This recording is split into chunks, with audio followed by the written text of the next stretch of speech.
teens playing Banshees. Is this recorded? Yes. Okay, Larry George and I were playing Banshees, and I ran over the field, and I jumped over, and there was an old piece of fence there, and that barbed wire, and I have a scar right here on my leg, and I cut my leg, and I had to get stitches, but I'm bleeding, I'm like crying, oh, The and amount of he's going, stitches. shut up. So Shut many up. stitches. Shut up. I go, please. He goes, no, stop, shut up. They're gonna find us, they're gonna find They're us. gonna find us. You have like barbed wire in your leg. So I'm like this, I show him I'm bleeding, and he goes, oh, well, stay here. I'm gonna take off that way, but don't leave, we're gonna win. It's You're like, all I good. have barbed wire. It's all good. You're gonna be fine. It's just a flesh wound. We'll deal with It's it just a later. flesh wound. Just but a scratch. You'll be fine. It's just a flesh. I can just see your bones sticking out. All right. So when you were younger, what did you want to be when you grew up? A fireman, a policeman. Really? No, Oh. I'm a kid. You can say masseuse. I don't want to be what I grew up. Oh, oddly, I always liked cooking, and when I got an opportunity to cook with Lawrence, I loved it. And that's why I really thought I always wanted to work in the kitchen. But growing up, no, I mean, carpenter, that's what I learned from, because we were always at job sites, small job sites. Papa would have to remodel an attic or remodel a little house or do something like that when we were always working construction, and I always liked it. And I always wanted to get in, when I got older, like in high school, I wanted to get into development. And I thought that's what I was gonna be. In fact, our family almost moved to Indianapolis. You know, your mom will tell you about that. We were going, I was with the Galbraith Company because they were the biggest 15th largest development company in the United States, and they had a new project in Indianapolis. And I was gonna go out there on the development team, and thank God we didn't go because when we were supposed to leave, Galbraith went into bankruptcy, and they went up handing the keys back to that project to Oh the my lender. gosh. And that, I mean, literally within weeks of leaving Pittsburgh. And that's one thing Nanny did say to me too when we were leaving. I said, you know, that's so hard to leave, and Patty didn't want to leave Pittsburgh either. She said, you know, some of your lifelong best friends are sitting in Indianapolis and you haven't even met them yet. Aw. And that's a typical Nannyism. Yep. Mm-hmm. Jack, you have to look forward to this opportunity. Some of your lifelong best friends are sitting there in Indianapolis and you haven't even met them yet. Think about it. You said that to me when we almost moved down here to Bluffton. That's right. Manners. You know what I always thought was cool was that you did the basement in the Glendian house. I always think back to that Yeah. for some reason. So I always thought it was like so cool that You could Did do the that. basement did that. and Yeah, and it was 215 so Elmhurst. well done that it was like, holy shit. I didn't know I you had no could do this. idea. Yeah. I remember shooting arrows in that basement with nothing. Oh my like, God, in yeah. a box. Playing ball hockey, going Yeah, through shooting packs of paintballs. socks. Well, Remember shooting shooting big paintballs? balls. Yeah. Yeah. Yeah. Playing Neil hockey. Brown. Oh yeah. Should have left it as hockey. Down there. Going through like 12 packs of socks with Yeah. holes and holes and holes. Yeah. And Brendan climbing out through the Like- basement window. I didn't find out about that until Dougie Coyne told me years later. Me and Neil. Oh, I mean, Oh, Neil. God bless him. Yeah. Yeah, but the basement in 215 Elmhurst, I built that too. Yeah. Yeah. In fact, they ever rip it down. I wrote a bunch of notes on the 2x4s. Oh, they're still Oh, there. yeah. They're there. They're still there. Craig's They're- also. Yes. Oh, did he? Yeah, it's Yeah. noticed. I used to write notes on there. Yeah. Yeah, I built the salon in there for Patty. Yeah. Yeah. Like it was. And in the wine cellar, didn't you build the wine I cellar? did. And Oh, talk that was a about- 3-man job. We can make your lifelong childhood dream come true. I got some work. So, Hey, have tools will yeah. travel. Yeah. That's Well, right. probably one of my best achievements really in helping a person out was Ed Cannon. You know, he had Yeah. 3 boys, new baby on the way, and I mean, he didn't have a lot of money either. He grew up in Tyndall Street and over Sheridan, and I looked at his basement and there was water in his basement. Like, Ed, you can't build this out. You got water issues. And like, well, what do we do? I said, well, your foundation's leaking. So we got a guy with a backhoe dug a whole way around, and his whole foundation was crumbling, so we had to get rebar and reinforce it, pour concrete in it, into the block, had to bust out the top block, pour concrete into it, and then we had to have the tar, the whole house. I wouldn't do this, made him to get down in the ditch, and you have to tar it up to waterproof it, and put a French drain system in around his house. Then once it was dry, we started on the basement, and I built a little game room down there for him, a laundry room, a storage room, and a bathroom. And when we were doing that work, and it took forever because we were doing it on weekends, and he's telling me about by then they had another baby coming. So, Daniel Cannon was coming. That was their fifth. And he was telling me about his attic, how big it was. So I pulled down the steps, and I go up in the attic, and it was massive. It was like this attic here. I said, man, you could get 4 bedrooms up here if you wanted. Or one big room with some separator walls, and he goes, well, how do we do that? I said, well, first we got to insulate it. I said, then we got to run your mechanicals up here. He said, you're going to have to get somebody to do that, and you're going to have to get an electrician in here to string some lights and some outlets, and then we're going to drywall it. And I said, but first you're going to insulate it.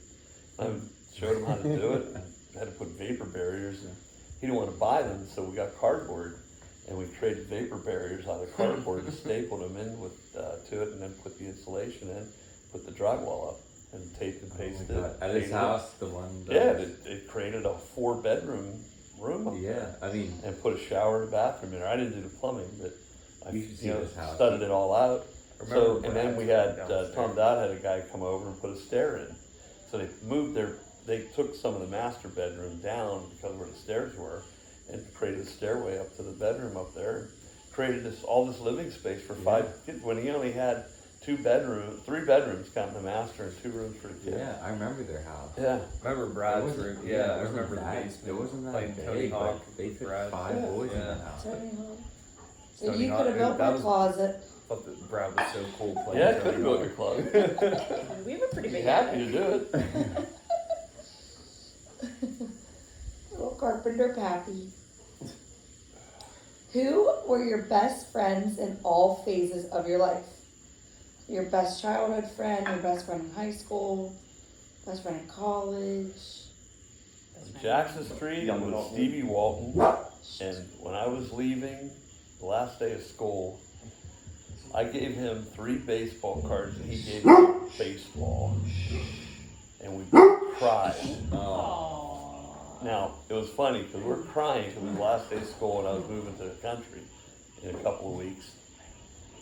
Literally, we're crying, leaving school with each other, and we were only in 2nd grade, because I did 1st grade twice, because I was really good at it. And literally, right after leaving school, we met up 20 minutes later, after we went home and changed, and we were playing. Like, I'll never see you again. I mean that. And oddly, there was a little field right next to St. Ray Fields, and that was our sandlot. So watching the sandlot we Sandlot. were doing last night, we used to go there every night, 5, 6, 7, 8. We'd always go on the sandlot and play baseball. So we'd always pick up baseball. It was really cool. And baseball was big when I was a kid. There was no Steelers. Nobody gave a shit about the Steelers. It was Oh, Pirates, baseball. Pirates, Pirates, Pirates, Pirates. Yeah. It was really cool. So that was your childhood best friend. What about high school? When we moved out to the farm, Paul Dorsch was probably my best friend. We did everything together growing up. We were cousins, but and then high school was Chris de Blasio. I think he's in jail now. Oh, no. And John Kinney. They're from the Stoll. They're from Fanoog, actually. Or Dwa. They're from Dwa. Which is right outside of Stoll. The stool. The Stoll.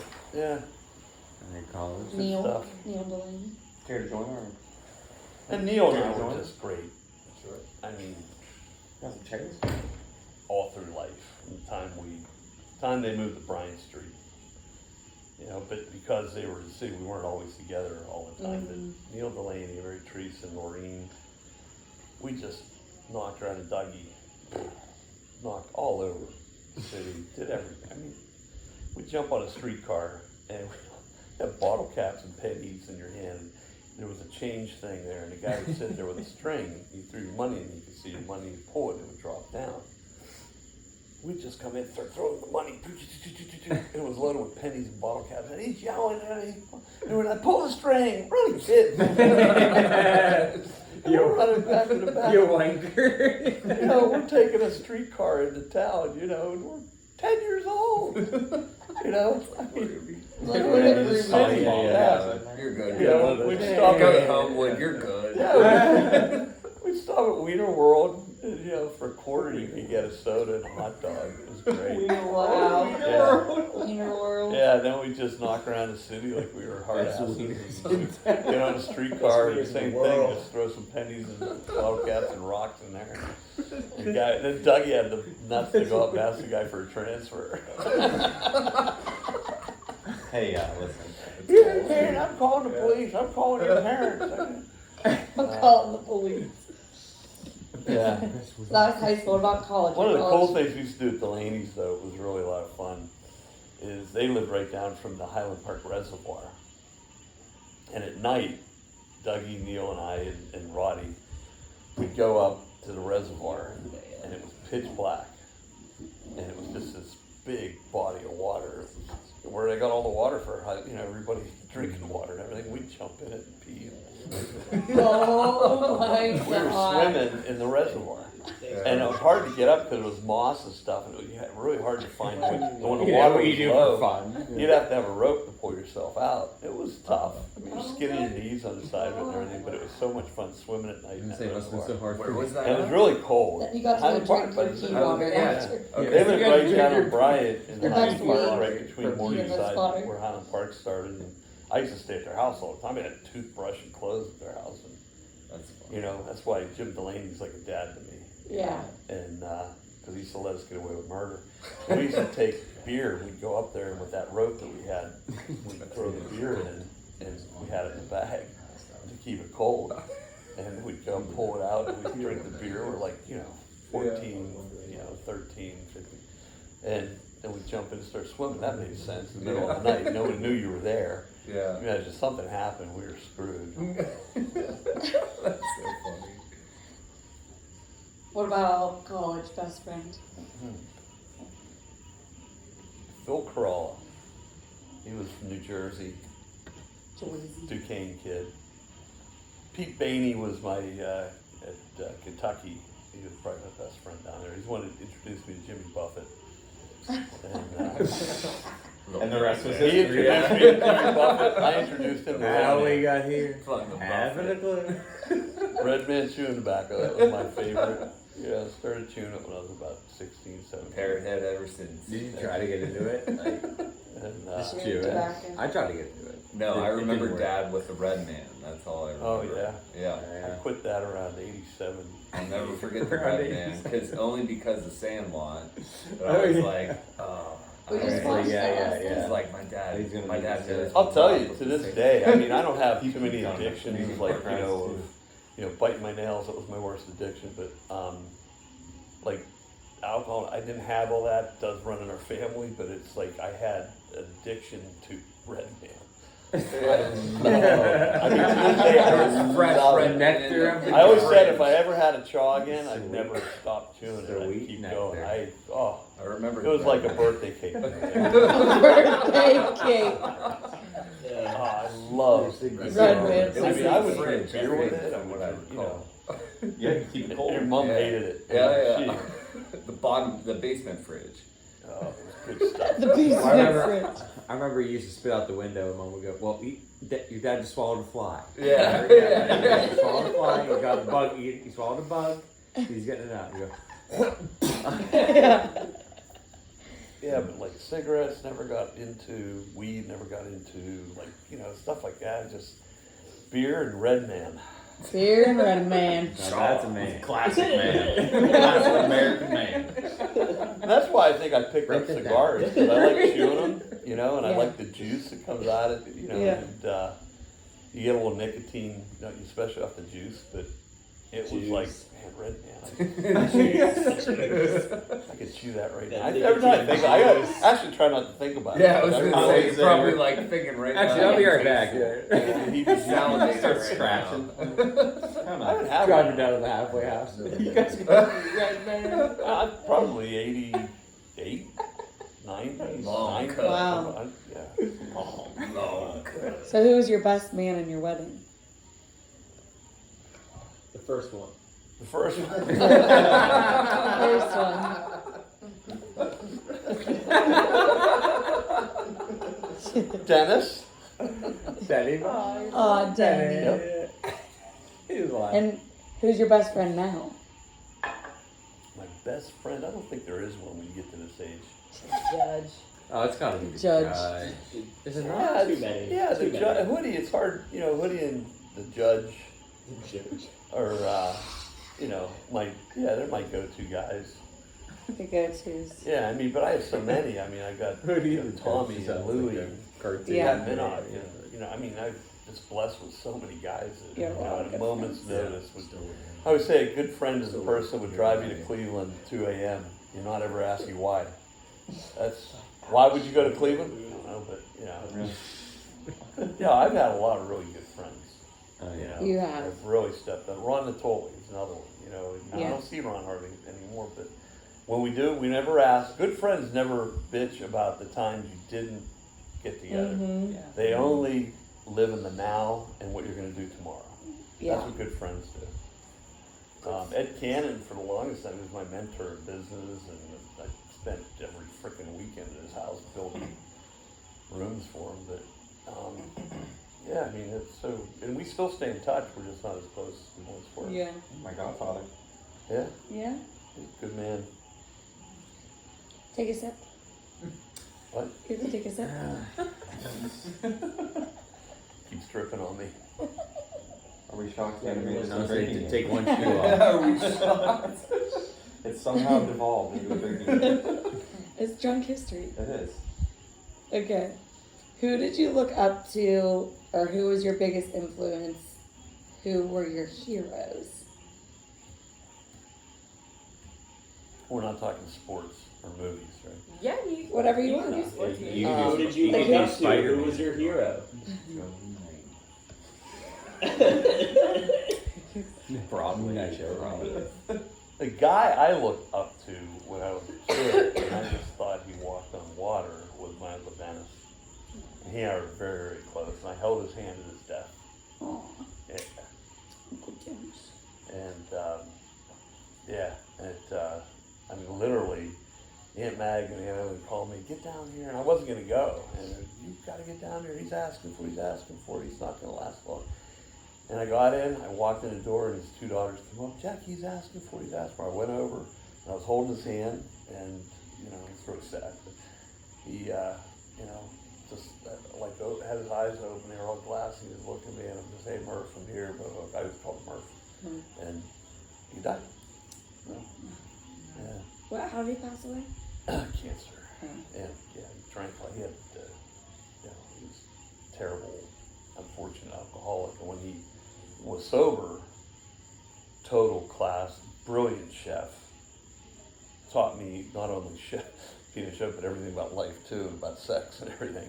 And but he was my man. You know, I used to drive him around in his Sean Smith would say, he would Oh, stiff yeah. arming in a Cadillac driving. 14 years old, I'm in a Cadillac, sitting up on the edge of the seat, trying to touch a pedal, driving while he's sitting there having a drink and smoking. We'd lock up the Malarty stove, and I was like, you know, 19 years old, or younger than 18. And he said, come on, we're going after hours club, and then you're gonna stay at my house. Okay. Yeah, you're fine. He's like, this. I have a We were going after CD. hours club, and he was divorced, so he was, you know, hitting on ladies and stuff. And I'm not gonna get in this club. I was a scrawny shit. I'm not gonna He goes, here, put this cap on after hours. A cap, you know, an Irish cap. Yeah. They get Hands me a serious. pipe. I'm like 17, 18 years old with a pipe and Irish cap, and he puts me in a chair in a corner by this table, And he goes up and he gets me a beer and he puts it down and he's off dancing. And it was a club, you know, it stayed open until like, 7 a.m. And we're there drinking, smoking a pipe. Like, I should be in bed. Solving a mystery. What are you doing? And And I said, it's my Uncle Dennis. I said, yeah, I'm his driver. He goes, oh. I'm his driver having Sitting a there drink. drinking an Iron City long neck. Oh, Oh my God. he was something. So yeah, he was my childhood. I just thought he was. Yeah. Aw. He can make shit in a shingle taste like, a Yeah.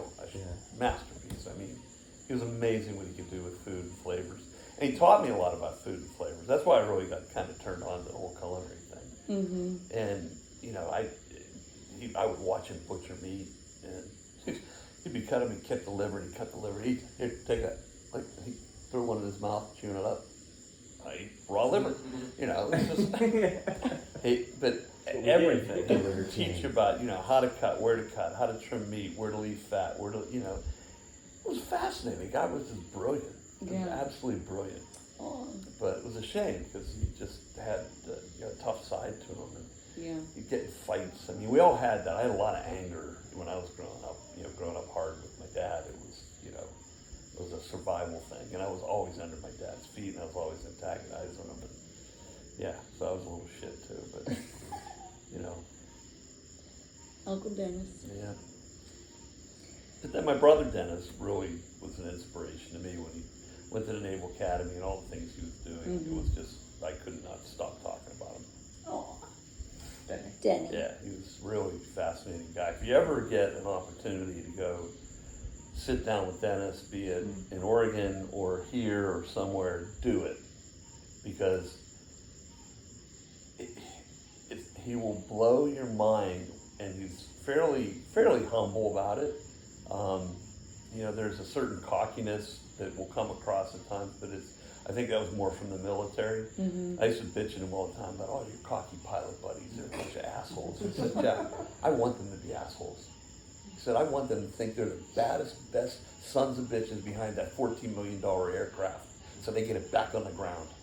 He says, I want them to believe they are the best person in the sky, Yeah. because that's what they have to be in order to get that plane back. Yeah. That's true. And I never thought of it like that. I was like, oh, okay. Yeah. But Dennis had it, just But you shook my hand too hard. really incredible life. And it's really, if you ever get a chance to sit down with him, he's a remarkable person. Not very good in the love sector, and tough time with the relationships and being a father, We're not. all those other important things. But Yeah, we're not. We'll interview him next. he's a hell of a Yeah, we'll interview him next. very successful He'll be guy. our Coming next. up. He'll be our next interview.